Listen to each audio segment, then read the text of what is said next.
On my way to J3 now, guys. I have my burgers and lumpiang toge. I have one more.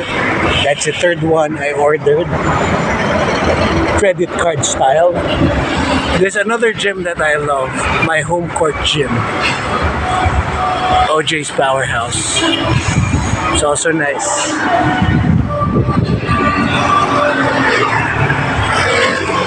So now, Karen, hi ka. Hindi ka makita, maliwanag. Hi ka.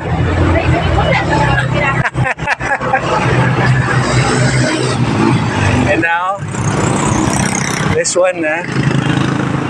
Yung mga gusto magpamassage, may Touch International dito, guys. By appointment kaya lang daw. Kung hindi ko sure kung nagmamassage pa sila. Kasi parang school na sila for for massage therapist.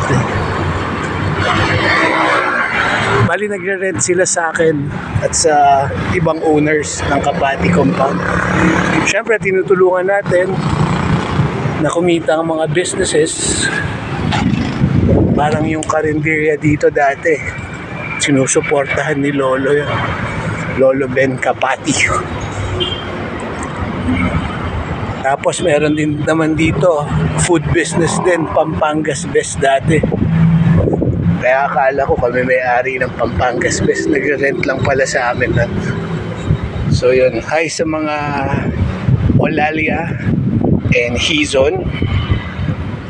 It was really nice doing business with you guys. Pero ngayon may sarili na silang building. Mas man pa sila kay Ben ngayon. Ito na, J3 na guys. Pahinga lang akong konti. Or pwede rin pahingang marami kung kailangan. Ilang hours din ako sa gym eh. Bike 45, chest workout, and leg workout.